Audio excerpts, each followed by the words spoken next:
Cool evening, everyone. Welcome back. Hope everyone had a lovely summer. We'll start with the minutes from the last meeting. We take those as agreed. Perfect. Next is we have apologies for absence. I do have a few. I've got Councillor Deacon, Councillor Smith-Bright, Councillor Sealink, Councillor Pringle, Councillor Diani, and Councillor Pesh. Are there any other apologies? Haven't left much room for more, so perfect. Declarations of interest. Lovely. And then we have public participation. There's none tonight. Action points from the last meeting. We still have the one in yellow. I think perhaps at this point on the adventure playground, we can on the group visit. Are we happy to cross that one off? As I think we've agreed, we can pop in as we desire. So if everyone's happy for that one to be crossed off, because it's kind of been a standing one. Well, I think we've missed the good weather at this point. The one that is in green, so I believe Diane Southern has answered the question about the. Have you seen the email, Councillor Banks, about the Tamil Society? Yes. So that one, we green that one. Perfect. Item. Oh, we've moved it. Work programme to agenda item 7. It's thrown me. But today is next week. Is there anything anyone would like to add? It's obviously quite full, but is there anything that we're missing that hasn't come up that we want to get straight into for the next meeting that we can suggest to officers? We're happy. Okay. So on to agenda item 8, which is the Q1 budget monitoring report. Take the it is read, but if there is an introduction, happy to hear. Over to you, Darren. Firstly, apologies for my finance team who weren't able to attend this evening, so I'll just give you an overview summary of the report. The members will be aware that we produce a standing item on this agenda, which is a quarterly financial monitoring report. What you have in front of you this evening is the financial performance report for Q1. So it takes you up to the end of June.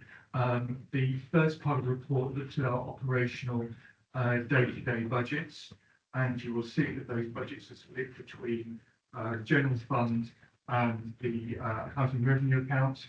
The general fund is broadly on track and on budget in terms of where we'd expect it to be at this point in the year. It's less than 1% variance, so it's broadly where we'd expect it to be.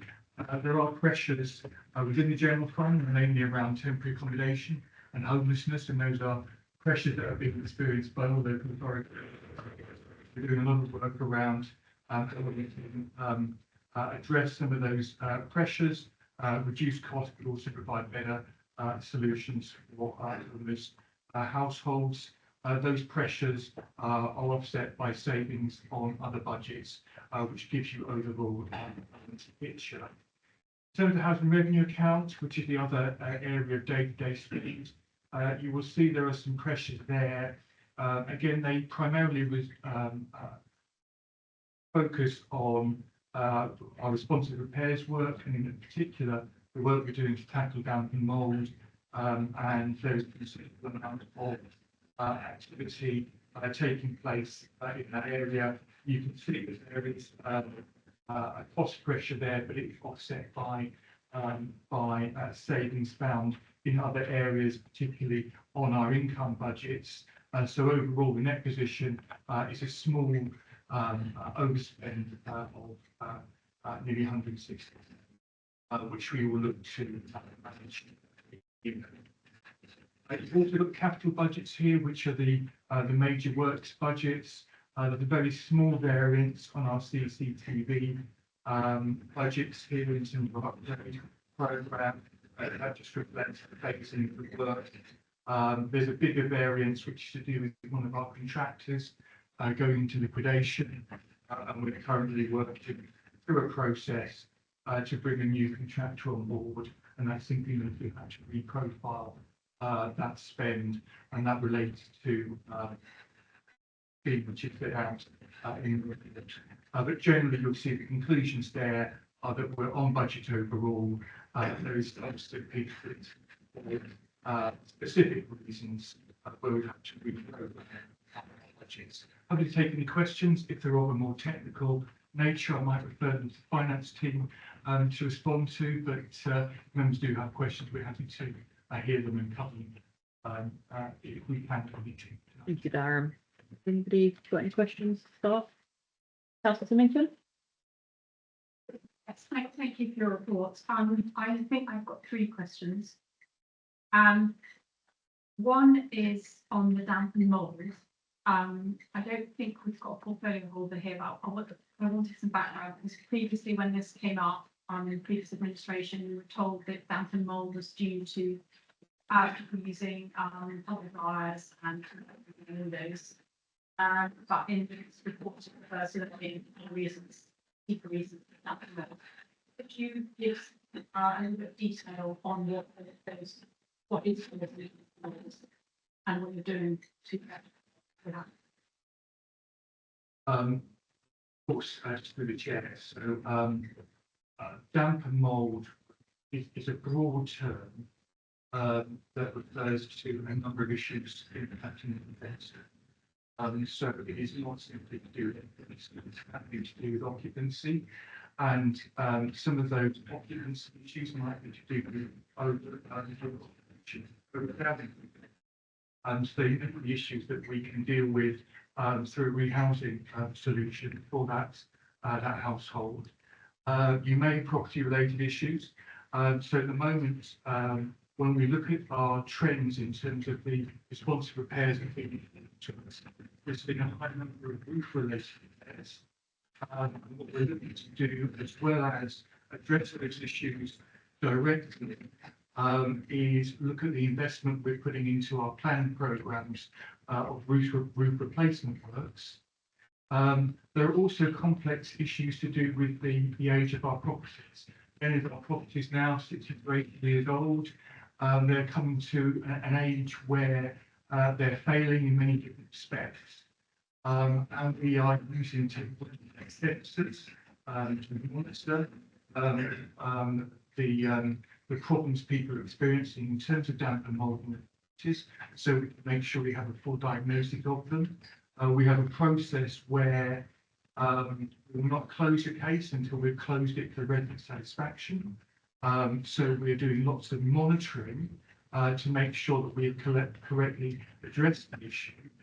And we are finding that it's a complex repair. What we mean by that is that there's more than one issue that we are trying to address. So we may have an issue to do with the occupancy of the property in terms of the way the property is being used, that we can provide advice and information in property. But there may also be a damp penetration issue. There may be a membrane failure in structure, those kind of things. So we're often finding we're having to more than one issue.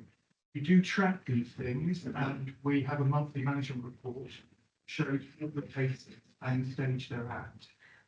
So we can provide more detail to this committee, and regular members of the committee will call it in terms of our quality assurance report. We bring to this committee there is more information and support as well around this issue.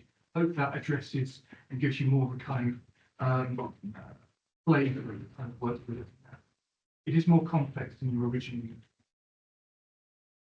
It's I don't continue to be anybody seriously thought it was just you two people using a tumble dryers. So thank you. I'm really glad that you've kind of drilled down into some of the real reasons that's causing damp and mold. If you're in other meetings receiving more detailed information, then I won't ask for it in this meeting.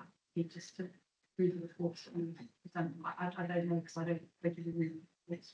No, so we haven't had that level of detail before, but perhaps members would like that put forward to another meeting.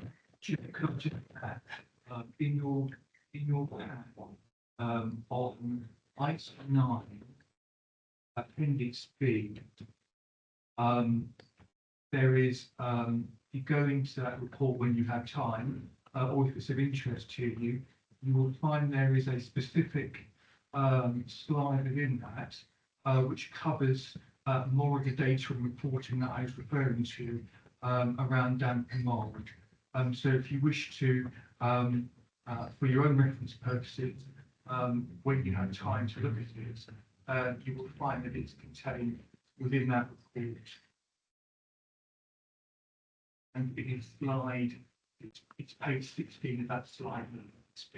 That's just for your own reference. Lovely, thank you. Yeah, thank you. So on that, sorry, just while we're talking about these notes, I can't access these on your Gov, and Jordan, I'll have to try and sort that out. But he did ask, can anybody else access them on your Gov? Yeah. So it's just like, We have the link because Yeah. we were on the list for the original meeting. I found that with the meeting, I was something for wasn't in, but yeah, it's the same. That's good to know. sorry, I've got two more questions. Yep. Thank you for that. I'm happy to follow up with the detail that you've mentioned in that appendix. I also wanted to ask, obviously you referred to, and it's in the notes about contractor certification. And this is, you have identified this only as a slippage. Are there no additional costs for having the contractor go into liquidation? I find it hard to believe that there aren't any costs when somebody that happens to a contractor, even if it's just slip. I can't believe it's just slippage. There will be costs associated with changing to somebody who needs a duplicate reports from. And if so, is that already budgeted in?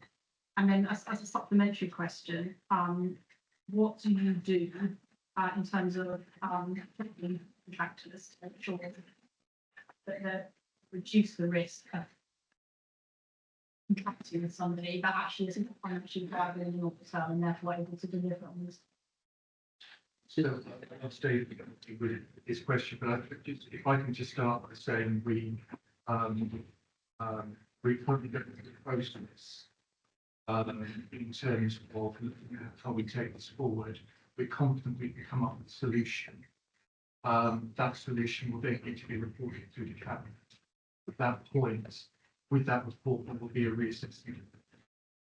So at this point, we're able to say it will affect the timing, won't affect whether the project goes ahead, but it will affect the timing. I would expect it to reflect effectively cost implication, but we're going through a process to assess that, so we can't at this point tell you what that is. But that would be part of the report that goes through to the cabinet for approval. Do you want to add something about that? Just talk a bit more about the checks and balances we have for a contractor.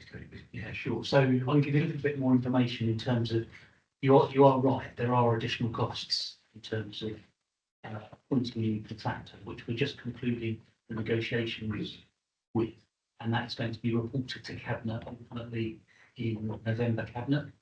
And there is an increase in the overall budget that we're going to be asking for that's coming.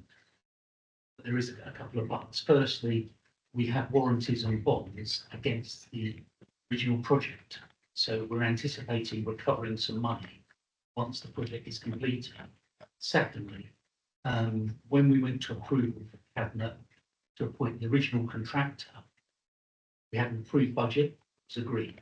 Subsequent to that approval, we have been able to obtain in the region of £7 million worth of funding from Homes England.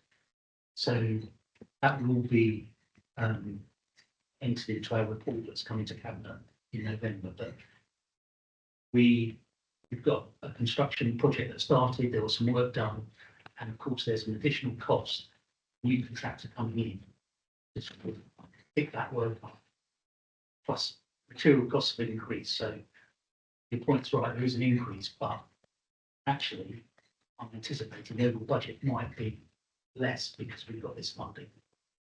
So heading towards November with the cabinet. In terms of financial checks, we make, before we go to cabinet and appoint tenders, we carry out financial checks, which our finance team pick up for this particular contract. We're going to check about 3 weeks before they went into administration, and they got the 20 million and stuff back. So a check's been flagged situation. We don't know the full story, but we've been cited on some of the reasons that are in administration, and it was around them securing further work that was then influenced by new regulations coming down the line around building safety, and then possibly then not being able to meet their obligations going forward. And so they took a decision to cut loose, and we could not see that coming. As I said, they're cash. So the finance team do carry out regular checks throughout before we Okay, so how, if you can't see those risks coming, what? Sorry?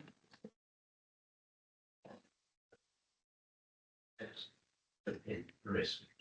We had a discussion about that FLR last week.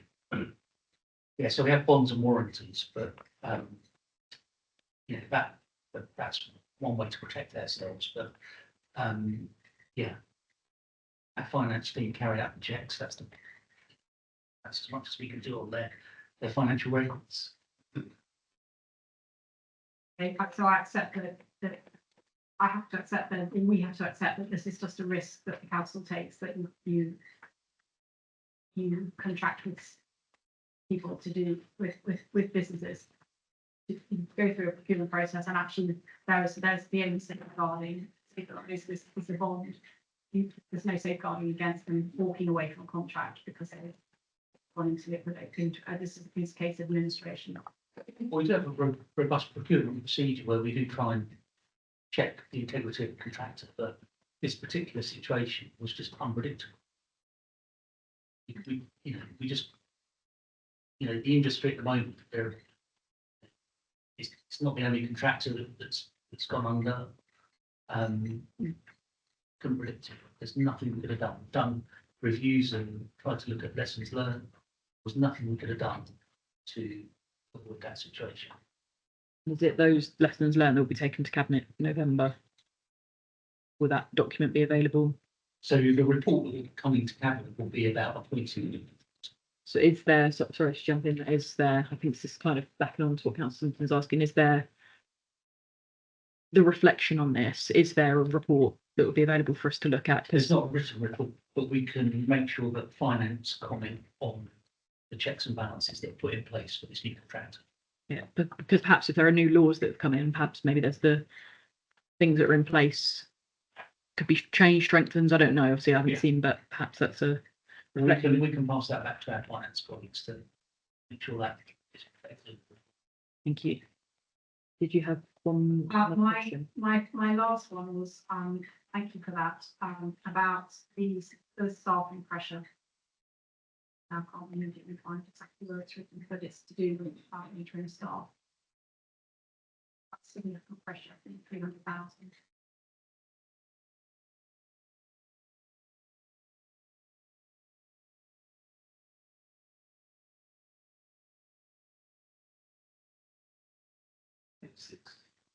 Thank you.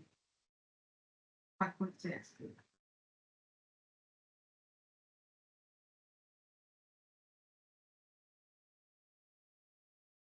A few words about that. At the moment, we are we're carrying out a full review of our staffing structures with a view to putting in a new structure from next year. And as part of that, we will be looking to exit out of the majority of those short-term interim costs. There are some areas where we found it extremely difficult to recruit. And so we're looking at those roles in terms of reshaping those roles to the roles we think we can move forward in the market. There are other areas where we may take a solution, which may be we might procure a service rather than deliver directly. So we're doing a full phase of all our services with a view to reducing our overall reliance on interim costs there are a couple of areas where such a shortage in the market because it is a specialism that we may continue to be reliant. For example, private sector enforcement and building safety is an area where it's extremely difficult to recruit qualified professionals, but they will be the minority, not the majority. So at the moment we're sitting with some costs while we do a full redesign of the service, but in the next 12 months we should move out of those costs and we'll be back to a more stable staffing. Okay, thank you. Thank you. Councillor Stevens, Right. and then Councillor Adeleke. I just want to come back on this, on the mold issue, because I saw a reference in here that in the past we've relied on washing down mold, etc. But there's now a new process that you are investigating and testing out. Would you like to explain what it is and how successful it is? So the new process that I think we're referring to, councillor, is where we're using sensors in properties to monitor and track moisture levels, and where we're bringing in specialist support to look at the root causes of what's causing the dampness. So I think previously there was a lot of focus around addressing the effect, which is just washing them all away. Whereas what we're now doing is we're going in there to look at the cause and make sure that we have identified causes, address the causes, if that's part of our process, before we will actually sign off and close the case. So I think before we were going in there and looking at the effect, dealing with the mould, and therefore it's coming back, and we were being called back, and so it's not a good service, it's not resolving the problem. We're now looking at causes, but we are spending much more is doing sensors and monitoring more follow-up. So we may follow the case over a period of months now, whereas before we could close it quite quickly. We're also trying to do a whole case for them. So working with properties and working with the housing operations team, where we think actually the issue is more about how we can assist the people in the property itself. It may be people in the wrong type of property. So do we need to look at the housing solution instead? So it's a much more comprehensive approach, which is focused around causes and is using technology to support that. Thank you. And if I just imagine, I think it's much more tenant friendly now, isn't it, as well? It involves them a lot, doesn't it? And it's more of a conversation as opposed to like you said before, it was very, the effects it's done, or it's come back, what have you done? I think now the council have been really good at going, what's going on here? What is the problem? What can we do? And I think that's come back. I think we had a report a few months ago that said it was quite a good report really on the effectiveness of it and the engagement. The engagement. Yeah. We've been very careful not to blame people for a problem they are experiencing, because no one wants that, do they? They want someone to actually listen to the problems they're having, and look into them and come up with some solutions that work. And that's what it's about, is solutions that work, rather than just a bit of window dressing that kind of solve the problem in the short term. You're there for the problem in the longer run. So we're trying to fix the problem, albeit it takes longer, because the problems are more complicated, the buildings are older, and there's more we need to do. But the feedback we're getting is much, it's really positive from residents. So hopefully, in terms of your contact with residents, you're getting that good feedback as well. But if you're not, tell us, because we'd like to hear if people don't think that, still don't think they're receiving a good service. We hope they do. Thank you. Councillor Adeleke. Sorry. Thank you very much, Chair. I'm not too sure how much the management, whether you talk to each other or not, what is going on. But what I've had tonight, it appears as if you don't talk to each other.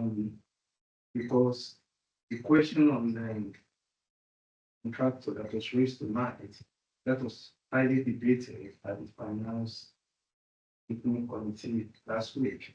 So the question that was raised by Councillor Sennington, if you talk to each other, I think you would have been in a better position to understand, because that particular question actually came up, and issues surrounding how contracts are awarded, what kind of scrutiny going to it. I have actually raised the members of court to look into it. So I'm very surprised that applicant came up tonight. We have a different answer from the said. Okay. If we can just take that, I think that I just as an observation, I do think that might be slightly unfair, as obviously officers have different areas, and we did have apologies from the finance team. And we did get an answer, and they are going to take back. We're going to get the answers back, and it's going to happen. It's a different answer. And I wasn't at that meeting, so I would be surprised if it was reviewed. So you there? I was at the meeting and yes, I mean, it was substantially the same, but the minutes are available and it would be very simple matter, just simply to refer anybody who's interested to look on the video minutes, because we now do minutes on video. We do. And one of the advantages of that is that you don't have to rely on somebody's recollection. You can actually see straight from the horse's mouth. Go online. I don't know whether it's up yet, but it's bound to be up in the next few days. It'll be on video, and you can see exactly what the answer was, and you can decide for yourself whether it's consistent or not. And if it isn't consistent, we can ask for any clarification. I'm sorry, Chair, with the question of fairness. What I'm saying is that this is a very important issue about contracts, and I think it's something that when it was triggered at the finance committee meeting, it's something that I think the management would have taken up as one, not as a different area of the council. So please, if I may go to my next question, if you don't mind, Chair. Okay, again, something advice, what I said on question of starting. Here we are saying we are still using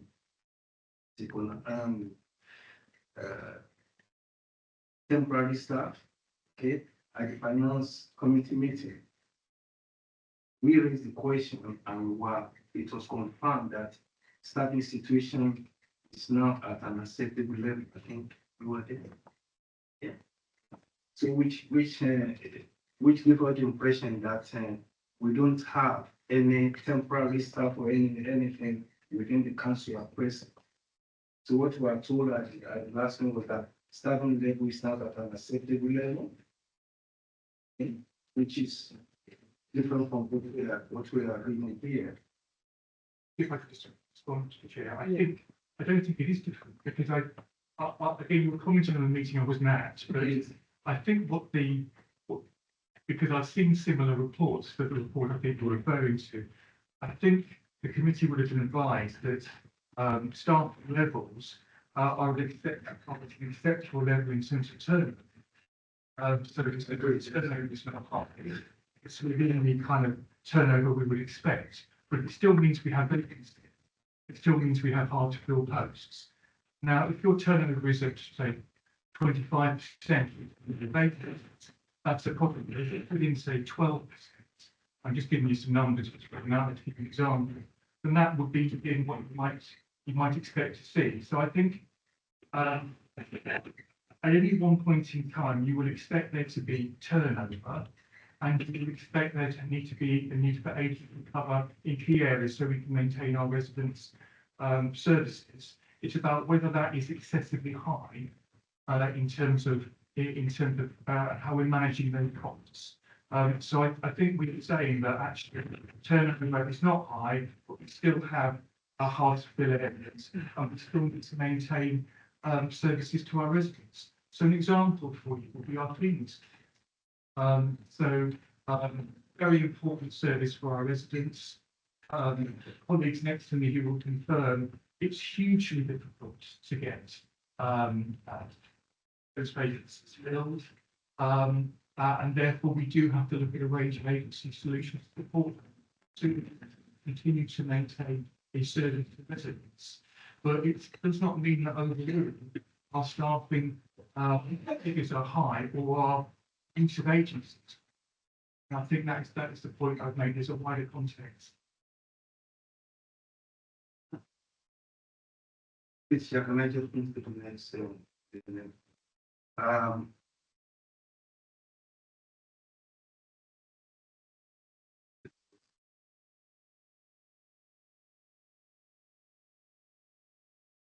Okay, on 5.6, say the anticipated legal cases involving disrepair. Are these admitted liabilities? Sales? They're not admitted liabilities.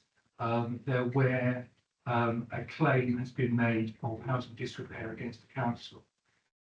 So there will be a range of situations, and it will be where there's normally a lawyer involved on behalf of the resident, and it's going through a legal process.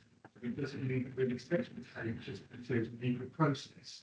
There may be some claims that we accept, some claims that we do not. We will go through a fair legal process to assess them. Housing providers nationally have seen an increase in claims as a result of claims farmers, as they're called, which is lawyers who particularly market this type of service to residents. So nationally, we've seen across the country disrepair cases going up because firms are going out to residents to generate business in this area. Having said all of that, we take every claim seriously and we look at every claim thoroughly. It's our aim to be a good landlord, and we do not wish to have disrepair claims against us. If they are spurious claims which have no merit, then we will robustly defend our position. If they are claims where we think there are issues, we will address those issues. Thank you. Thank you, Chair. Thank you. Any further questions on this item? Move that we note the minutes. Noted. Thank you for taking that one, Darren, in Fiona's absence. And we'll move on to agenda item 9, which is Q1 housing performance and tenants goods reports. Hannah?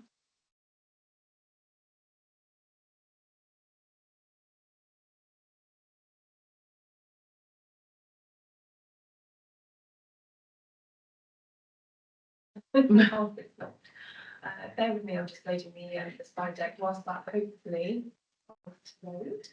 I've just had to reintroduce myself, so I'm Hannah Peacock, I'm the head of strategy and quality assurance. I up until recently been on maternity leave, and I've recently returned, so that's why you may not have asked me before. If it doesn't work, try again.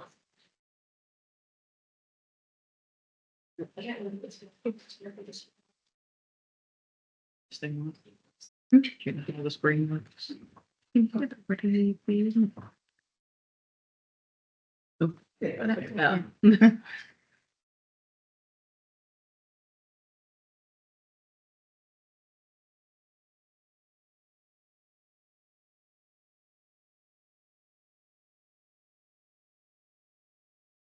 Okay, so just to reiterate myself, we've got head strategy and insurance. My team are responsible for putting together the performance and tenants voice report on behalf of services within the housing and property directorate. So you're seeing the performance and tenants voice report included as part of your plan. It is an overview of our performance and how we are performing in key areas across the directorate. But we also do need to make clear that we are being measured against the new version of indicators, so those were included in 2024, and that is why there's been some change, and that is recognised within the Appendix A, which is the summary of the performance dashboard. So, in terms of just to give you an overview of the report and what it covers, it said covers the housing and property performance summary report. We also go into detail in identifying all underperforming key performance indicators. It's important for you to be aware of not only performance levels themselves, but what we're doing to address those performance areas for improvement, as well as highlighting areas of focus. So that's including compliance, damp and mold, which obviously been a topic of discussion this evening, repairs, our regulatory inspection, complaints. We do also touch upon how we benchmark our performance, so that is included within the report. And then we highlight some service activities that have been undertaken in that quarter in order to improve our performance. In terms of tenants' voice is a key element of the new regulatory framework which has come forward from social housing. It's really important that we show how we engage with our tenants and how we take on board their feedback to shape and improve our services. So in the report itself, it will see an overview of the TPAS engagement that we've undertaken with TPAS, then to look at our engagement channels and to make some recommendations on how we might be able to improve that interaction with our tenants. We do also include an update with one of our main resident engagement channels from the tenant releasing the community, and then other elements of our services and to use their feedback to improve our services. What I would say is that the information and performance that Entertainment Voice report will underpin by various improvement plans, some of which have been included within the appendices and highlight some of the areas of focus that we're working on, and also to help in delivery of the housing strategy with our 5 key themes that are listed there.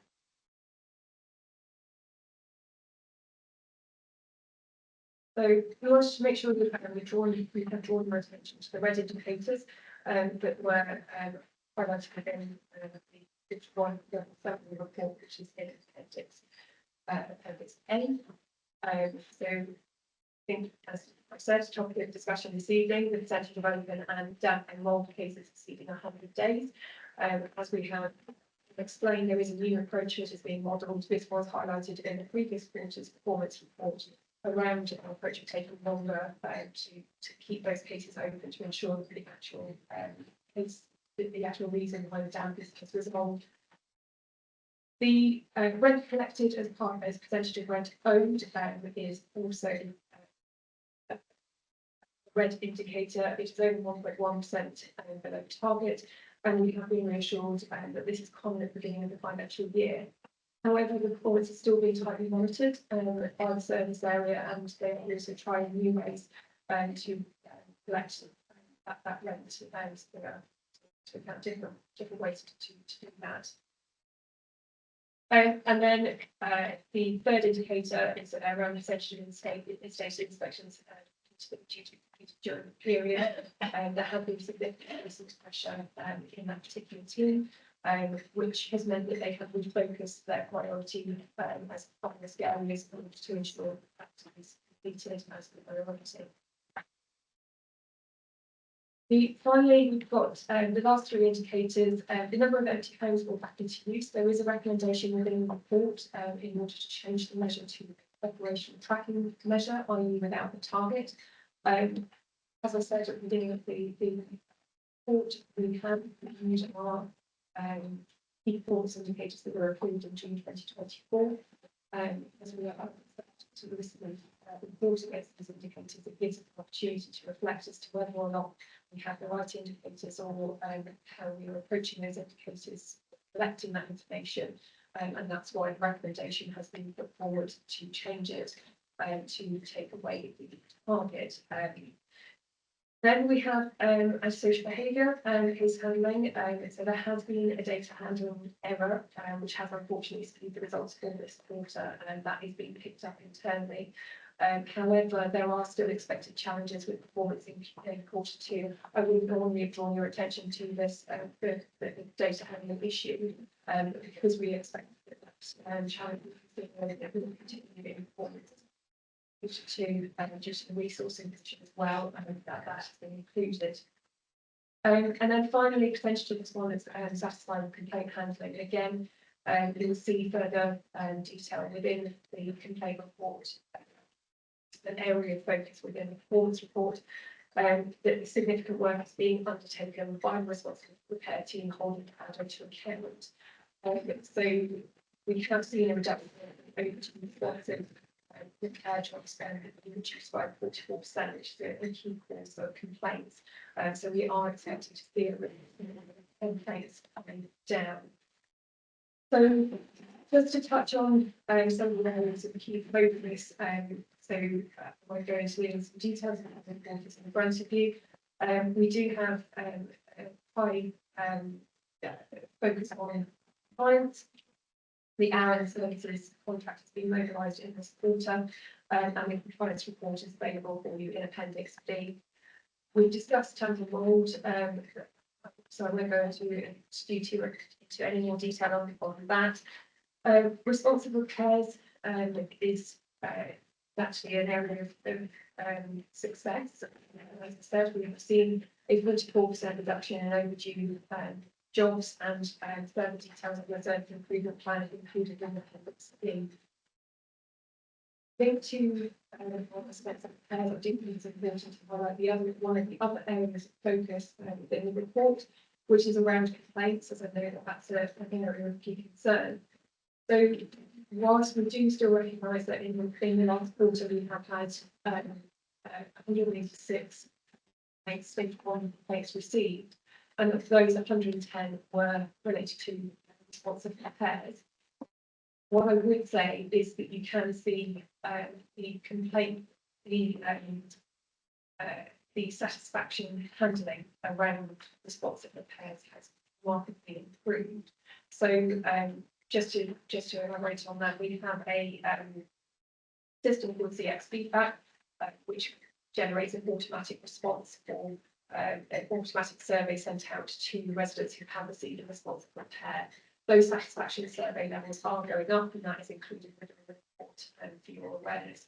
We are seeing that trend continue into quarter 2 as well, so that's something that I'll be able to bring back to you, hopefully in quarter 2's report as well. So that is a positive trend that looks like it's continuing into this as well. And then finally, in terms of areas of focus, we just wanted to draw your attention to the recent inspection completed by the Regulator for Social Housing. As part of the new regulatory framework that was brought in with the Social Housing Regulation Act in 2024, it is a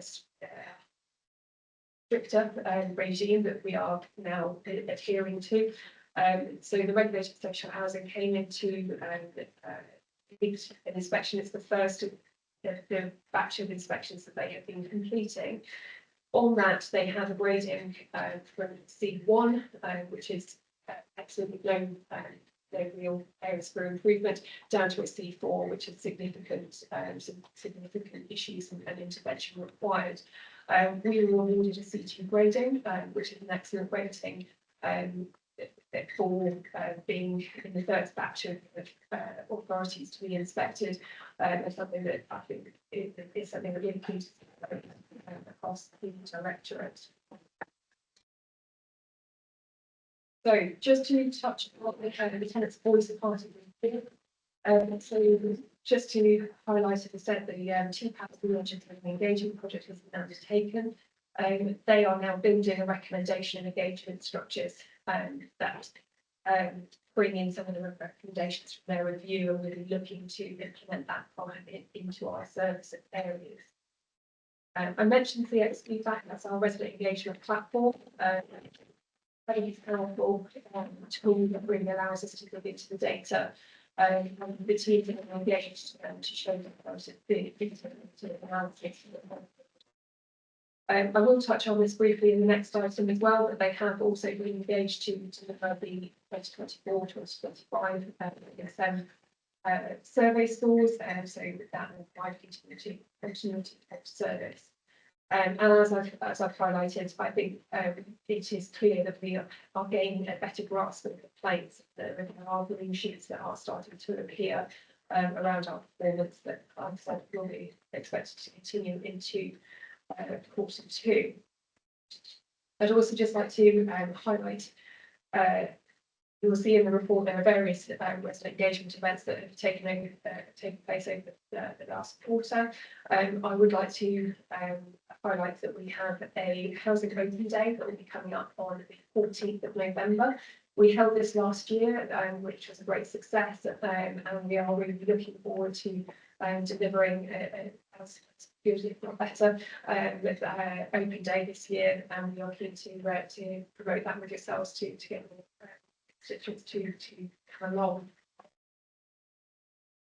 So in terms of next steps, a lot of, as we've seen, it's around utilising our data and utilising that better.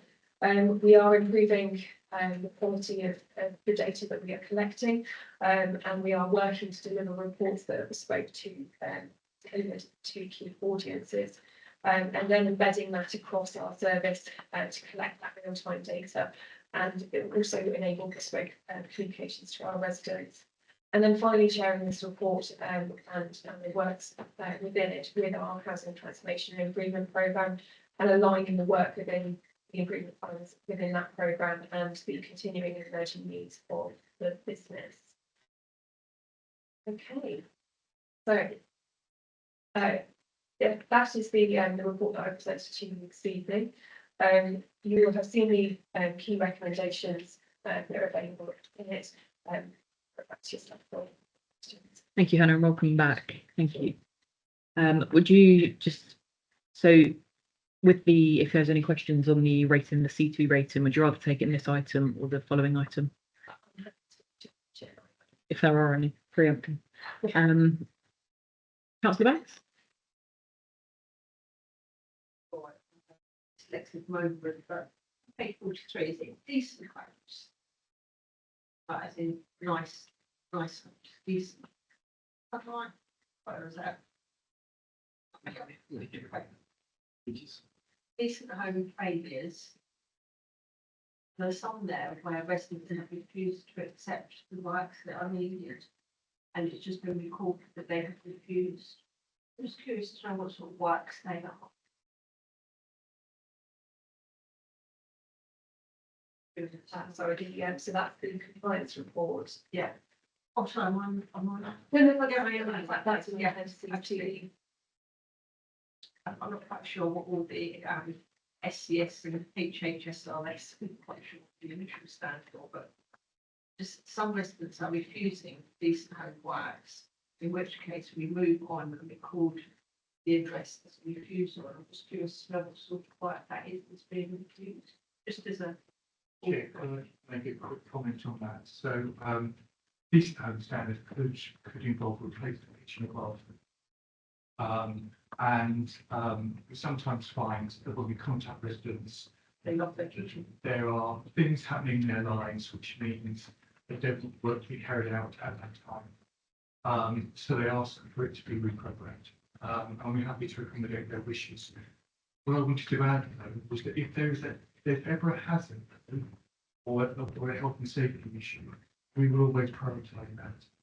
We'll work with the residents to make sure that is resolved. So what you're talking about here, like land improvement works, to meet those decent home standards, and we just hope to accommodate resident wishes where we can. We always try and persuade residents to do the works. However, we respect people's wishes where that's normal. I guess there's something around people loving their bath or loving their kitchen layout or something.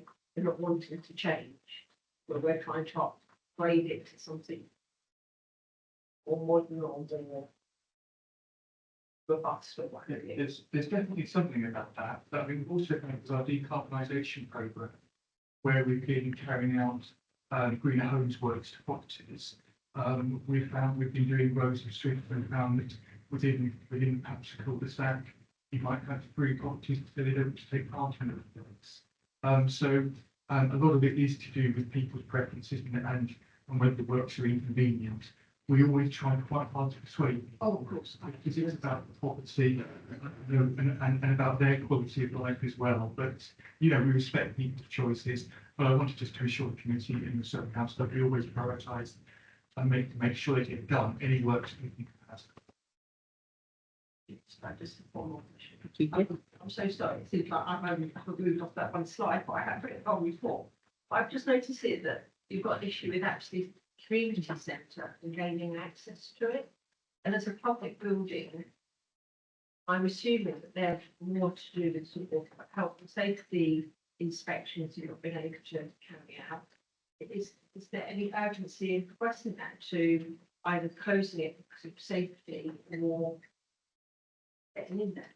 Do we not have sets of keys to our community assets? Chair, just to reassure you, that issue has now been resolved, has been attained. We may not always hold keys to our assets, however, if they're under a long lease. Because they're technically leased to that, exactly. So, we do have legal powers, and we will use them. But I'm very pleased to report that that issue has now been resolved.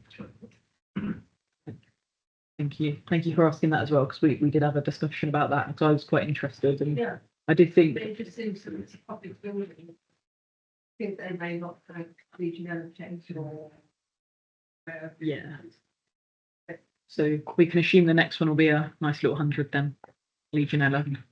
You can assume that, and that's why we track these things so Yeah. carefully too. And we wouldn't allow a situation to continue where we thought there was a risk. We would take a legal action to address it, just to give you reassurance, but also to add, it's very unusual. Very unusual for us not to be given that. Thank you. Councillor Gale? Yes, just on that, when you said we don't always have the keys to our assets because they might be under a long lease. If they're under a long lease, presumably we can't just walk in anyway, whether we have the keys or not. There must be something in the lease. Is there a specific thing in the lease which provides for entry for this? So in general, in leases of council, it provides for entry. Is there a standard entry clause for inspection, or is there no sort of system to it? But that's the standards that you'd expect to see a right about it. However, if the third party is not cooperating with us, then we would have to go through a legal route. But we would work with our legal team to do that quite quickly. Effectively, would be saying you're forfeiting the lease because you're not giving us that. We have to go to court to do that. We're going to process it, but I'm very pleased to tell you that we haven't had to use that process because we've been able to get people to engage and cooperate with us. Can I also say that often this is because some of these organisations, they're community-based organisations, they're run by volunteers sometimes, a lot of the time, and actually you're relying on their goodwill to actually operate some of these community centres and facilities. So, we recognise that, but we do prioritise it. Thank you. What did you, Councillor Stevens? I saw a hand movement, but no. Yeah. But I just wanted to go back to one of the criteria in Appendix A, Appendix A. In arrears, we're talking about 3.92% in a target of 4%. The question I was going to ask relates to collection procedures. Saw in the press the other day that councils are resorting to using bailiffs when tenants are in arrears on council tax, and asking tenants, instead of going for the months in arrears, they ask for the whole year coming up, which puts them into default. If they're under financial problems, this makes it even worse for them. Are we using bailiffs at all, or are we just relying on goodwill and just pressure with our tenants? Yeah, I can take that. Our housing income team collects our rent for our current tenants, so they work very closely with a number of different teams within the council to work with tenants when they fall into arrears. It is a challenging area at the moment, the cost of living crisis and the difficult financial position that people find themselves in, but it is very much our housing income team deal with our current tenants, so they work solely with tenants and ensure that arrears are dealt with in a really supportive way. We recognise that enforcement action isn't the route to take. In many cases, it's very much a support-based approach that we apply for our tenants. So it's very much for our current tenants. It's housing income team. But we're not big, what's its name? Heavy-handed in this approach using external bailiffs or something like that. as I say, for our current tenants, it's all our own internal team. We do work with a collection agency with former tenants where we found that we have not been able to collect those former tenant arrears despite making a number of efforts to be able to do that. Our powers are limited in terms of the searches that we can carry out, so we do work with a collection agency as a last resort for our former tenants when we've absolutely exhausted all of our internal procedures to try and collect that former tenant. And I just want to, actually, the former tenant is someone who's basically pocketed their house. In some respects, yes. Councillor Symington and Councillor Ledley. Yeah, thank you. I've actually got a couple of things, well, actually more than a couple, but the first and most important one, I think, is sort of more positive engagement.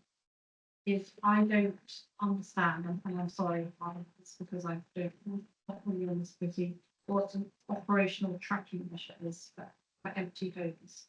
What does that look like? So essentially, sorry. Yeah. So the measure at the moment is a key performance indicator. It will still be a key performance indicator. We are saying that we would like to remove the target against that measure so that it becomes something that we are tracking operationally. We are still monitoring it. We are still working to reduce it. But that it's the target that had been set as part of that process to deliver the end result on June 2024. When we are actually looking at ourselves against it, we are realising that when we are trying to invest into it, the volatility of that measure means that target doesn't actually work, if that makes sense. I can see that you might prefer it to be that way, but I don't see it as a council that we shouldn't be having a target to reduce the number of empty homes. I mean, my understanding from having read the report is it's because you don't know how long it's going to take to repair. But that doesn't mean that the end result shouldn't be that actually we're trying to reduce it. If we as a council remove any targets for you as officers, then what's the incentive to get it turned around? Yeah, can I just clarify? The target we're talking about is private sector empty homes. So we're not talking About your home. we're not talking about our homes. We're talking about, this is a particular target around private sector empty homes. So it's a target to do with long-standing empty homes in the private sector. And the reason why we suggested this is managed at service level is because we have very little control over it. And actually, we have very little at the local, very limited local issues. So some areas have lots of private sector properties, which are quite derelict and dilapidated, and they have to take lots of action, enforcement action, to bring them back into occupation. But in our borough, we have very few of those issues, and the market works very effectively to turn around private sector properties. And the difficulty with insurance is about the turnaround of our own properties will continue to be managed and enforced. So when I first read it, I assumed it was private. I thought it was private. Then I reread it and assumed that this is everything else we're talking about, that it was all overstock. So thank you for clarifying that. My only experience of it, in the private sector in my ward, is that it is incredibly slow, and that actually the council's taken very little action despite the neighbour repeatedly reporting it. So I still am not convinced that removing any incentive on the council to enforce it is helpful. I mean, I think what I think it's saying, because I think I asked the questions at the time, is there's actually not that many of them, and therefore you don't consider it a priority. Just to reassure you, and I thank the chair, you consider it a priority, but you know, there are limited numbers in terms of the interventions that we need to make. We will continue to follow the legal process, and we have to follow a legal process for this. And that legal process takes a considerable amount of time, and involves a lot of engagement with property owners who are often quite remote. There might be residential care, there might be broad, long term, those kind of cases which are very difficult to unlock. So what we're not saying is that it's not a priority. We will continue to work on those cases and put a lot of work into it, but the numbers are very small. And certainly if members have concerns, talk to us. We will make sure those concerns are addressed, but we don't think it's the kind of high level significant strategic indicator that perhaps a committee like this should be focusing on. There's a whole range of private sector issues that would be more relevant in terms of have more of an impact locally for residents. Okay, thank you. I only wanted to pick up on that because obviously you've asked us to agree it's a recommendation. Obviously, we need to understand what we're agreeing to. So basically, when you say an operational tracking measure, we just look at it. It's just looked at. It's not. There's no target. That's the point of it. There's no target to raise. It's just matter. But I understand there's not much action, is there, that can be taken. I know that is there the doubled council tax for a long-term empty property, but in terms of action on these, it's very hard, isn't it, as well, which could be why it's very difficult to target when it could be quite costly for us to act as well. Is that fair? That's correct, Chairman. What we're talking about is very tiny numbers. So we're talking about a couple of properties perhaps in terms of where interventions might be needed. We do review our key points every year as part of our process. So what we would do is we would track the numbers. If they started to become very high, and we thought this is a significant issue, we would then re-establish it as a KPI. So it's a dynamic process where, you know, every year and in year we will review our KPIs and we would just adjust them. Adjust them to the most relevant to the committees and for member scrutiny. We will still be seeing it, the number in each report, just without a red, amber, green. I suppose all of it will be in a way a red because there's an empty home. It's the way I'm seeing it, but it won't be acting as a red, if you see what I mean. It's not something to. It's a number rather than a value. Yeah. You won't go with green, and it will be at service level. But obviously, if it becomes an issue that members are concerned about, we wouldn't establish it. It is a decision we're asking you to make. If you don't feel comfortable about making it, the rationale is strong enough, then it's for you to say back to us, actually, we'd like to keep this and monitor it as a KPI. But the reasons that I've outlined and has outlined, we would suggest that it's measuring in different ways attractive. And if we think it needs to come back, we can make a recommendation to it. More relevant. So if I may, just I know we've got more questions, Councillor Simpson, Councillor Redleaky and Councillor Stevens. While we're on this point, would we rather take that discussion now before other questions, if anyone else wants to, and we can do that right now? We should take any other comments now. Yeah, any other comments on this? It's important because it's a recommendation, I suppose. And then we can move on to the others, if, would everyone be happy with that? So I'm just going to check that Councillor Redleaky and Councillor Stevens were you commenting on this? Were you, Councillor Redleaky, were your comments on this point? No. So I'll just go to Councillor Stevens, unless you have more to add before Councillor Stevens. No, I don't. And then Councillor I don't Baradell. have a strong view. I wanted to understand what we're being asked. Since you're talking about the number of empty homes, empty private sector homes, you mentioned, Darren, that it's fairly trivial. Are we talking about less than 20, less than 50, that sort of order of magnitude? Or hundreds? You're talking about a very small number. I'm sure that I have a confirmed number, but you're talking about a very small number where the council would need to intervene. Because although you will have a large number of empty properties in the private sector, they're turning around in the market all the time. And it's only those properties which are perhaps empty for more than 12 months and longer, where we might need to start using our intervention patterns. I think typically on the private sector team, maybe working on a portfolio of say a dozen cases perhaps, which have been flagged with them, and sometimes less. And these are cases which need complex follow-up action. That's the kind of level we're kind of looking at in terms of those complex cases the council is working on to try and get those properties back into use. So if we went for a criteria any property that's going to be empty for more than 12 months, say, that falls into this sort of category. The numbers will be trivial. The numbers where we're actually taking enforcement action will be very small. So, We can, I've actually put that numbers about what action. I haven't got the information. We kind of, do you have those numbers? I don't. No, that's okay.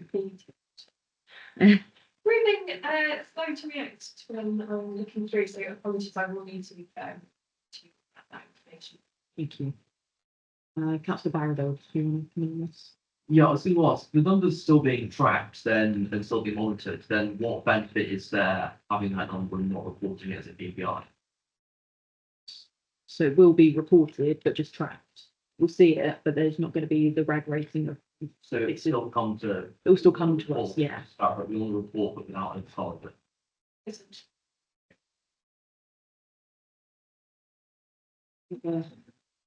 Questions or comments on the person? We can move on to other points, or we can take a vote on this now. That's what we need to do at the end. How it would be. Yeah. So I think Councillor Symington, did you have more questions? And then Councillor Adley. It's obviously important issues. On 4.8, you talked about getting the C2 rating. So congratulations, I've been told by the chairman that you're very pleased with that. So well done. However, it does C2 does mean that you have some weaknesses and that there are areas for improvement. Would you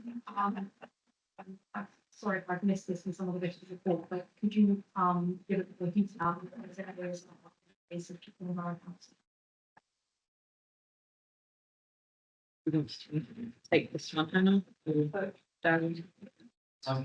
Yeah. So the way the process works is that the regulator publishes a regulatory judgment, which they have now done. And in the council, the regulators to produce an improvement plan. That improvement plan lists those actions that the regulator and the council agrees need to be taken to address the gaps. And that plan will come to this committee for information and input when it is ready. So we're beginning the process now, having seen the judgment of working up a draft plan. We then review it with the regulator and it will then come back. So you'll be able at this committee to see the detail that sits within it. Give you a flavour of some of the issues I think you need to address. The regulator will want us to continue the work we're doing around how we engage with residents.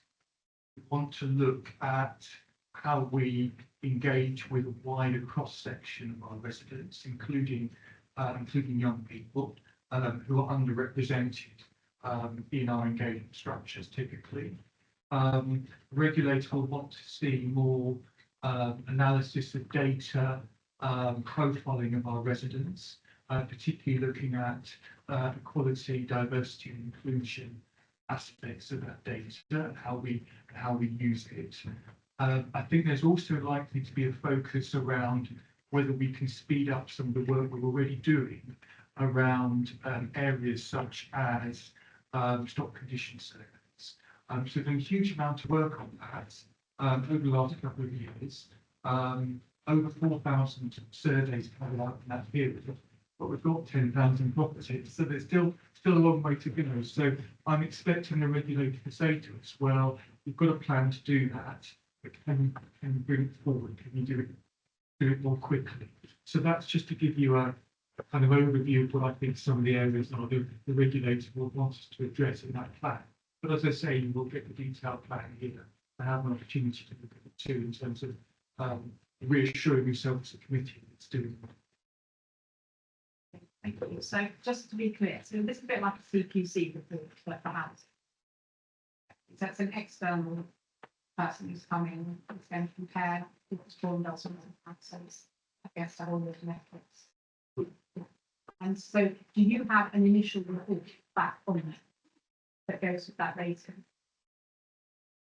So through the chair, just Yes. so in terms of what we receive is we receive the regulatory judgment, which is very short documents that are pages long, it's very high level. They don't, some regulators produce a very detailed analysis. If you've read obviously the similar reports, they're very lengthy, but they're very helpful. They give you lots of indicators, lots of detail. This regulator does not work in the official high level judgment. It's badge co-regulation.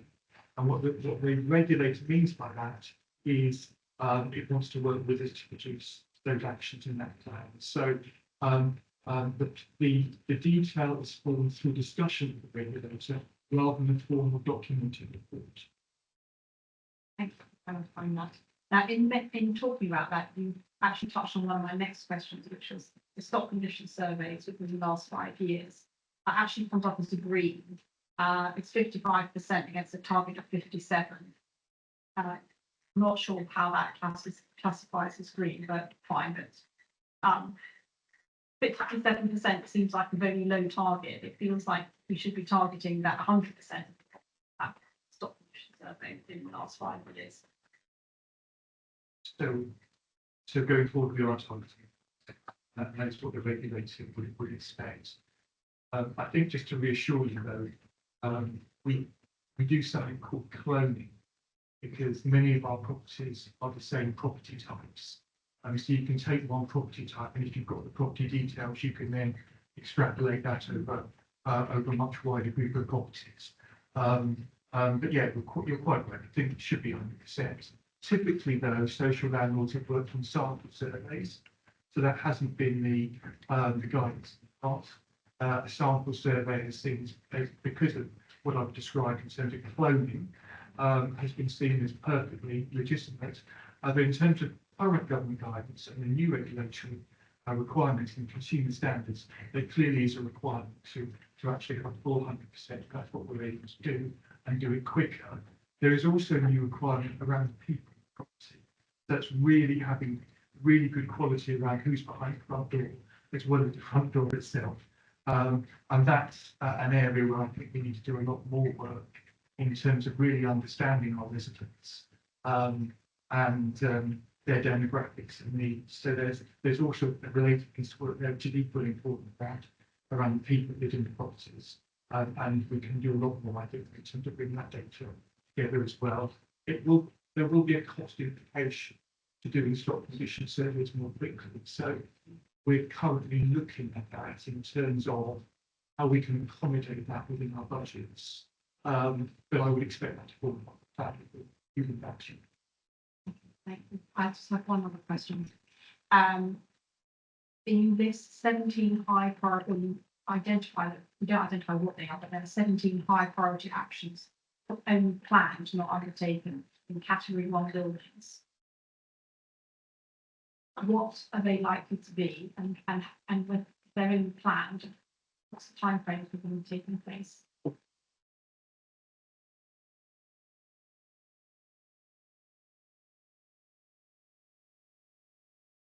In reference to the part of the report you're referring to.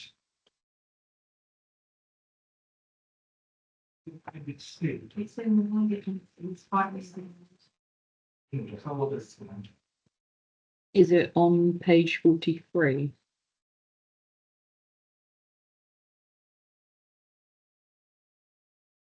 Main board.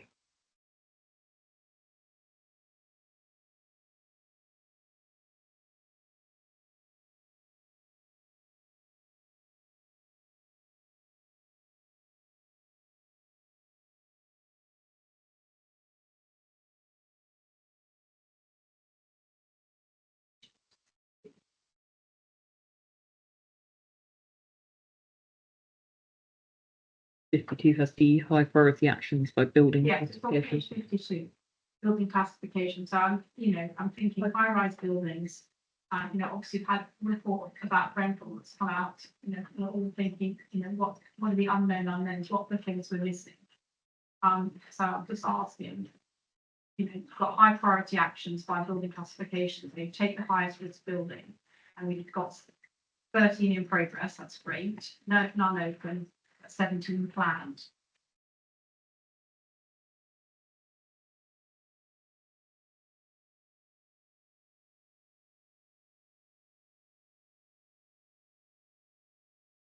to Yeah. councillor.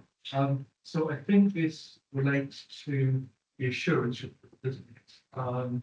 Which is talking about fire safety. Yeah. So, what we are doing in terms of that, so for each of these buildings, we will have a fire safety risk assessment.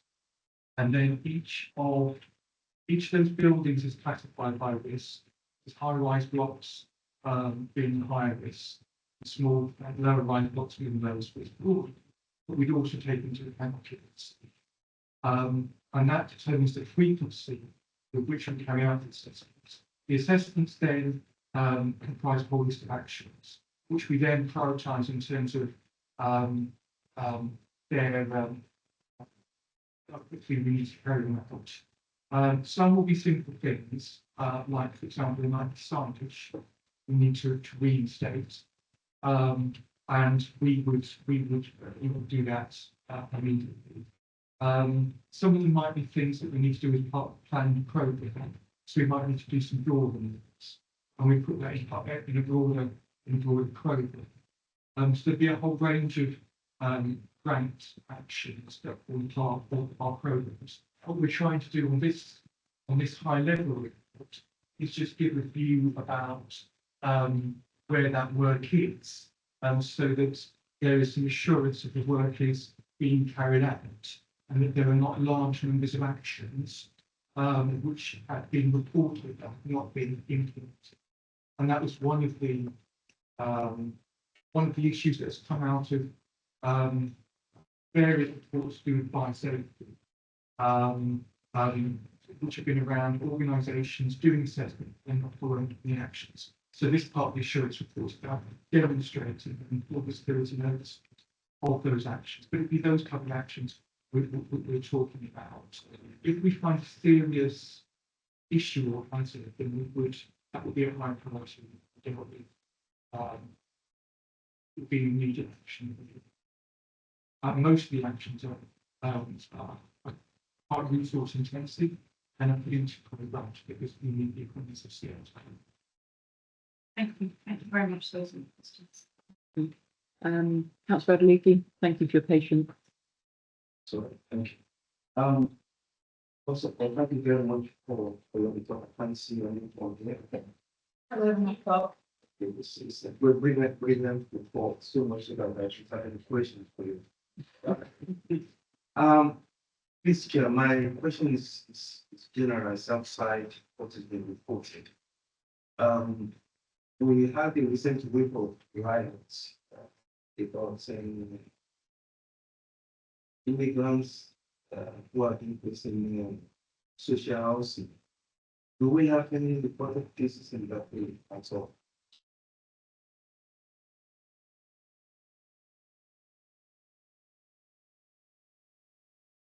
Shall I just with Chairman, quick comment on that? I think you're referring to the right. Yes, I'm trying to temporary accommodation. If there are among them cases repeating with immigration cases, and whether in this temporary accommodation, whether we have any issues in running these environments. Thank you, Councillor. With the Chair, that's quite a complicated question, but if I just give you some reassurance, we didn't have local issues regarding riots in this borough when those riots happened nationally. The riots that did happen were targeted around particular Home Office operated premises where asylum seekers pending assessment of their status were being housed. We do have schemes of that type in this borough, which are managed on behalf of the Home Office by an agency called Clear Springs, Ready Homes, but there were no issues locally in Decorah.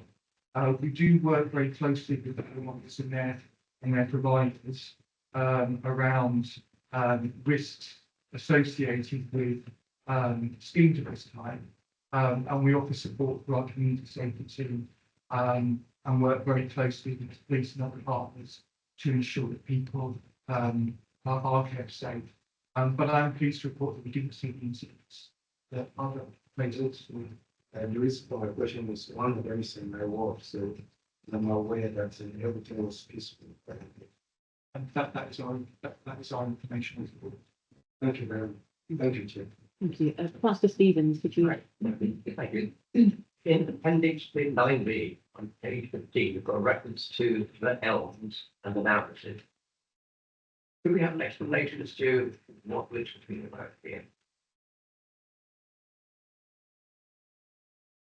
Page 6.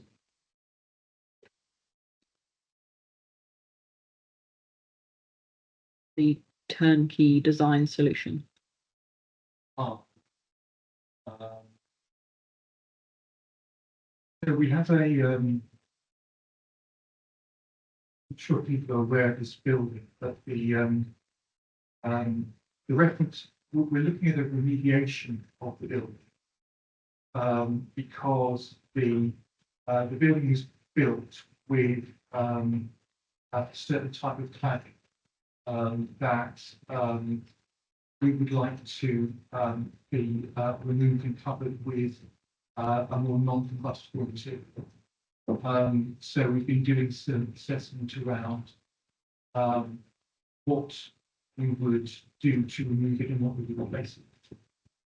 So if you can see the picture, the red, it's got external wall cladding. It's got more than one type of external wall cladding on the building.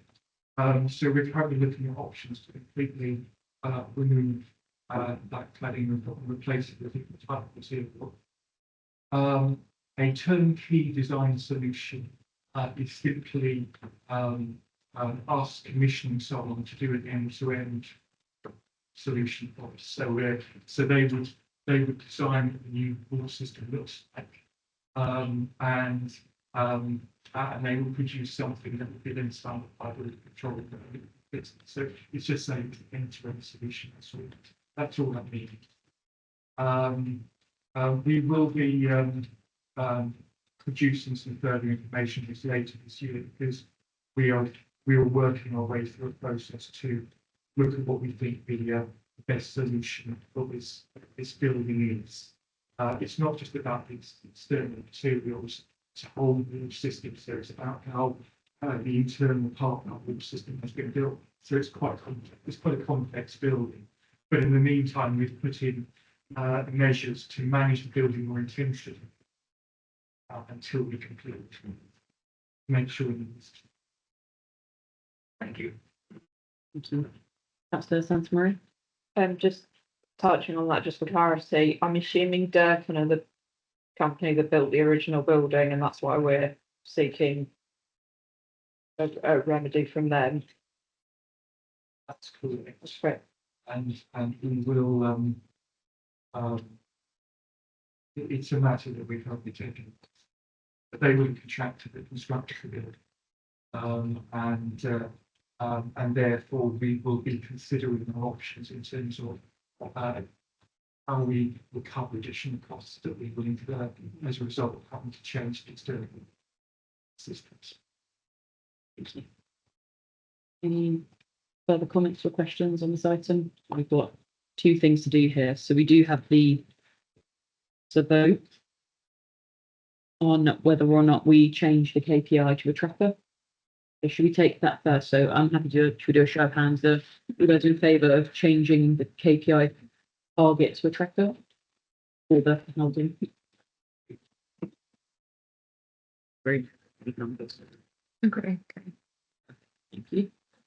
And to consider the report, which we did. So we'll take the rest as noted. Thank you.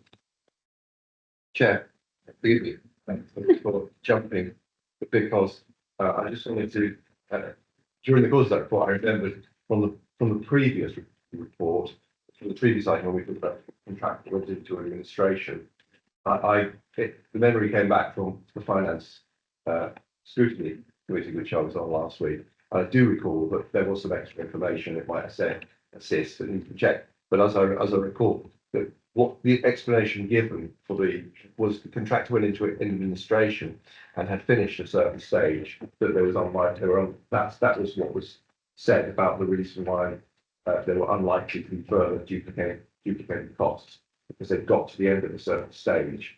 And so the new contractor could take over from that stage. That's what I remember that. Having said that, the substantively saying earlier, there was that additional information in finance. So I don't know if that helps, but I didn't want to leave the. Thank you. I thought I'd furnish that information. Thank you. So on to item 10, which is one. Is it back to you, Hannah? No. Sorry, item 10, tenant satisfaction measures report. Sorry. This report is to provide an overview of the tenant satisfaction measure results which have been sent through to regulator. The report is been maintained go through a few of the key highlights.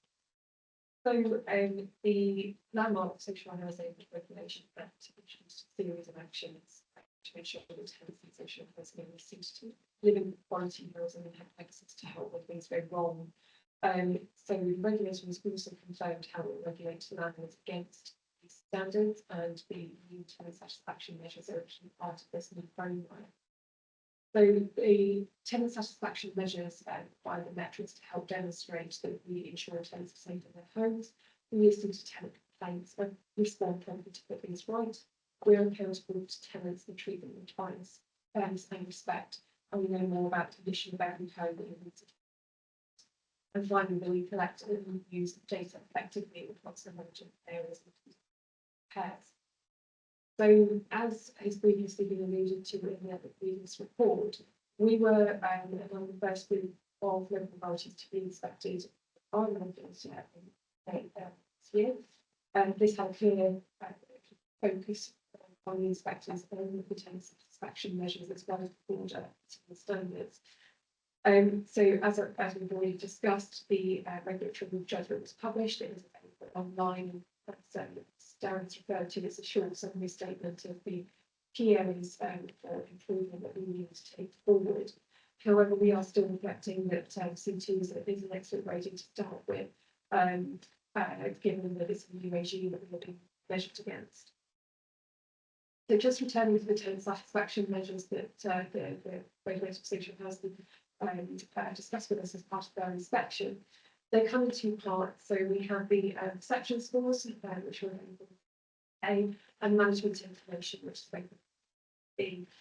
So in terms of gathering perception scores, so that's how our tenants perceive us and how we are funding our services. We contracted an external agency called Research, and they sent out surveys on our behalf based on tenant satisfaction measures methodology, and these were profiled for property type and age of tenant. We also fed that information back through into the quarterly tenants report, which you've seen come through to yourselves. In order to test our methodology of how Mel was approaching this on our behalf, because that's the first time that we've been doing this, we also employed an external auditing agency, so Untitled, to audit the approach that Mel had taken and to give us the reassurance that they were running that in accordance with the tenant satisfaction measures methodology.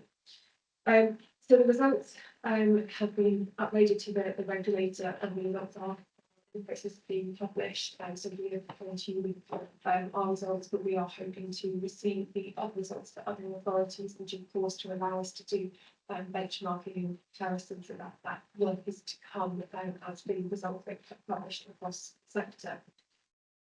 So in terms of the summary of the tenant satisfaction measure results, that it is available within your pack. The perception results potentially unsurprisingly given more awareness of the performance of tenant sports reports that have come forward to you previously. They are in the lower quartile compared to other comparable organisations that we did in charge with. Housemark, so Housemark is a benchmarking club of 167 local authority and social housing providers. So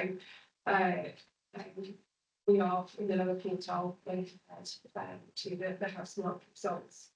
We also wanted to highlight the clear correlation between age and satisfaction. So I think that's something that is reflected within the diagram within the reporting to be aware of, and I think that's why we've discussed the previous report. We are talking about how we can approach the kind of feedback around our resident engagement with younger demographic population. So we said that the most sustainable way to improve the perception skills is to improve the actual performance of the services. And I think that's again reflected in the previous report through the work that the responsible parties, for example, is doing on their cases, which has resulted in their perception skills. So in terms of this report, we're bringing it to you for your awareness. It is being shared internally as well, in order to for us to be aware of what our tenants tell us, and to consider that in our service improvement activities. It has also been shared with our tenants and leaseholder committee, which is one of our tenant engagement channels. And we are also looking to align it to the HTIP work that's currently underway. We do have to reflect that this was a picture of the performance for 23-24. We are now moving into the next year cycle. For this year's cycle for 24-25, we have engaged CX Feedback. So I've mentioned CX Feedback already. That's our resident engagement platform. They also provide TSM surveying, and that's why we've got with them. It's a continuity of the service that we're already getting, and it's a very powerful tool, and we're looking forward to seeing the results of the TSM coming through for this year. So it's really to be aware of some of the areas for improvement that are highlighted by our research in the perception, and we are feeding that into the service improvement plans and the housing communication plan as well. And our progress against those activities will be further reported to you through the performance of tenants. And then just finally, just to say again, we have wanted to make sure that we have double checked our own homework. We didn't want to check our own homework. That's why we brought in Altair. They have given us assurance in relation to the review of the methodologies, and that has been again something that we can take forward now into our conversations with CX Feedback on how they approach the TSM surveys for this year. So as I said, CX Feedback will be providing a fully managed TSM service for this year's survey, but this report is highlighting and presenting to you the results of the previous year for your awareness and education. Thank you. Question from Councillor Banks. Thank you. I find it really interesting. I think that some of the graphics have been made quite easy to read. So I have two questions. Well, two observations really. Firstly, I think it's disappointing. I think that if there's no historical information, so I think we've asked very similar questions in the past. And secondly, out of curiosity, bearing in mind the difficulties that we have financially, how much did it cost us to have this consultation, consultant and the audit when we have produced similar work outside in the place? Thank you.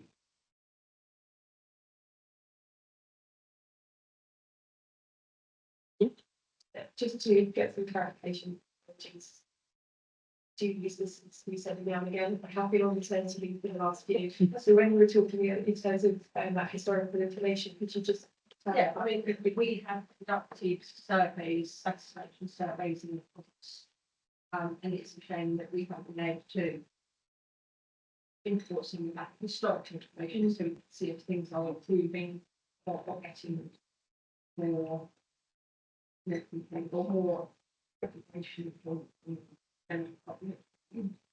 But so that is a disappointment. We don't have that information within this report. You know, pretty much we were asking the same question: is are you satisfied with the service? Fully, partly, not at all, never, sort of thing. That's a shame that there's a straight information services in the context. But secondly, just bearing in mind the financial position that the council finds itself in, with many others, I'm curious to know how much it costs to run this consultation externally and then to audit it, because I think we have produced very similar work, maybe not exactly to have graphics, very similar work in-house. So just to respond on the first question, yes, I do understand, there absolutely have been satisfaction surveys that have been completed, and we are regularly doing satisfaction surveys, as I mentioned, to use the feedbacks. You know, we have contemporary data that we are examining and using. What I would say is that this is a new framework, and in terms of satisfaction measures, they have a they are being put in because they want to have this coordinated view across the sector. So there is a methodology behind how we ask those questions that need to be consistent with other authorities and other providers, so we can do comparing and contrasting. So as I've said, this is for last year. So now we are moving this to next year, and we will be able to do that comparing and contrasting based on the exact questions. In terms of kind of more use of comparisons to other satisfaction surveys that have been completed. We have been providing that information through the performance of tenants voice report, but I can appreciate what you're saying in terms of that direct comparison within the mail report. That is what they've provided as an external body, and I think we can take context from setting it from those performance of tenants voice reports that we've seen previously. So my point still stands that it is disappointing we don't have a historical comparison so that we can judge how view probably of public broadband service. And then my second part, just how much did that cost the council to produce this report and the order that we have to produce that in-house previously. I'm not suggesting that it's the cost of doing it in the cost something, but we do have to keep on that things. Yes, we do appreciate that. Again, I'm having to clarify that with Dave just as I wasn't here when this was progressed. So in terms of the cost for the delivery of the project, it was £21,400. And that includes the order of that. No, there is a separate. So there would be a separate cost, yeah. I would suggest it be noted that that is extraordinary, that we are facing such financial difficulties when we produce similar work in the past, as I'm aware in-house.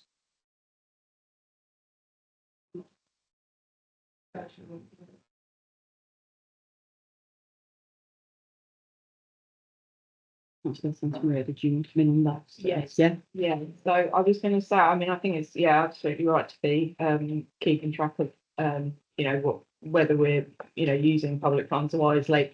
Did we get £21,400 worth of benefit from this? Was a lot of benefit derived from it? I would imagine that by taking a different look at things, there's information we've gained.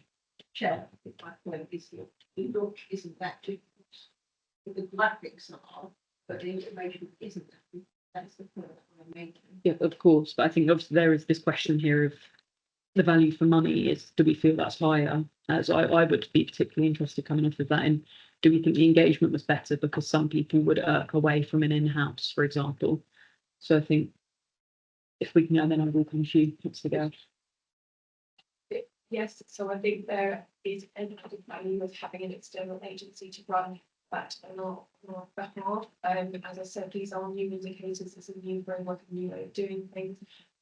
So having some external expertise in relation to the robustness of the methodology and ensuring that we were targeting the correct groups that we needed to access, they then felt that, so as we were seeing within the methodology that's considered within the report, they were doing telephone surveys as well as the surveys that were sent out via email. So I think that telephone call is those are done with experienced people who are objective and listening to the information and populating that additional point around the assurance of that. I think is something that we then were able to demonstrate within the inspection from the regulator. So, they could see that we had taken a really robust approach to delivering against this new framework, and that, we were making sure that we were adhering as much as we should be to the new framework. And we will build on that for this year with CX feedback, and give us that basis for comparing and contrasting. So I do appreciate absolutely there is a money point of view, but I think that has been satisfied with the synergy integration that has been achieved because of this and other activities that have been across the direction. Thank you. Yeah, if I could just add, this was a year's piece of work. Okay, yeah. So, just to put it into context, the data was collected over each quarter. And, so it's a year's piece of work. Jude, was it this Yes, your? I'm just asking if that figure was, took into account the cost of doing it, the cost that would have been incurred had it been done in-house.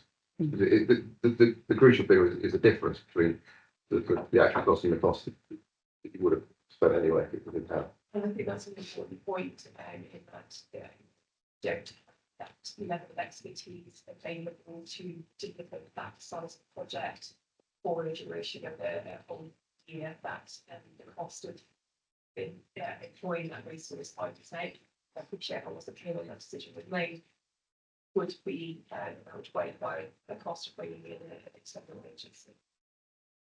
So it actually would have been more expensive to do it in-house. Potentially. Thank you. Thank you, Jeff. Further questions? These items? Councillor Johnson was there just first, yes, yeah. Yes, it's from page 120, very large line, just find it again. The fact that tenants were had made complaints, but then referred to the fact that they can understand what a formal complaint was. And I assume what that means is essentially, if they were asked if they made a complaint, they were thinking perhaps, yes, the plumber said he'd be here at 10, but he lives in the afternoon. Whereas I'm assuming that the cause actually was the formal complaint procedure from paper, which is good. It does seem exactly what plaintiff seems to be getting that resolved. Just want to ask the posting clarification of what that's going to be.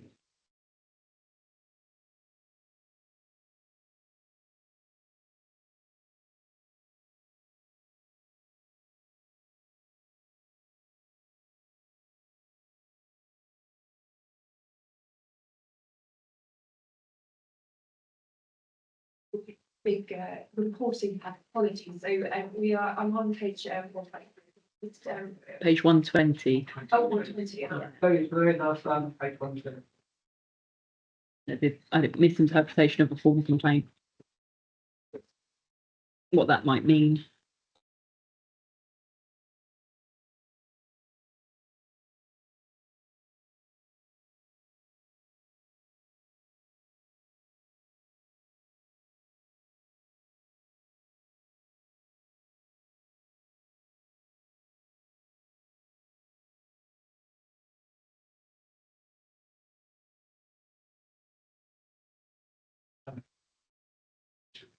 Quick answer is yes, that's correct. What they're saying is you correlate the number of people who make complaints, the number of people who are dissatisfied, because people may consider some inquiry they've made to the council as a complaint, but it may not formally registered under the complaints process. I think that's what they're getting at. Yes, I just want to be sure that there wasn't some confusion in the mind of the people that voted before. And so I think what's, I think you're pretty sure actually you're responding in terms of your analysis, and I think what it shows is actually it's quite complicated as well, these questions. And get the right answers, put it really interpret. But I just make the point that on page 137, to make the point that in actual fact, provided you've got the complaint system or you can improve the complaint system, the level of satisfaction with what big tenants are going to increase substantially. So what that's in terms of the key drivers, that's one of the poorest scores, and that's clearly one of the areas where there's room for improvement. Thank you. What's the thing? I think largely any further questions I've covered. I think it's going to be a couple of points, so I think it's worth long.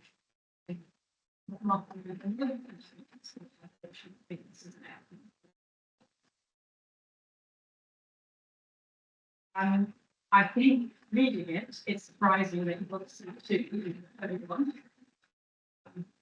How we're ranked. Pretty much in every category, yes, every category below school shop, below even below course. So C2 gets that background, and I guess the bigger question is now you've got this report, what do you do about it? So I don't think we do reports and we're going to do it. So I think in terms of the with relation to the inspection physical transport, it is enlarging into just focusing on this. I think you've got to cover that we are being open and transparent, that we know whatever performance is. We know that we need to improve that performance, and we've got that able to take and improve that performance. And we are already seeing the results. So if you just the previous report, the work that's been undertaken into things that's prepared, we are already seeing action rate, which we often for will then translate into the TSS for this year. So I think that it's important to be clear, open, transparent with the regulator, but also be satisfied that we know that we have improvement plans in place, that we want to address that performance.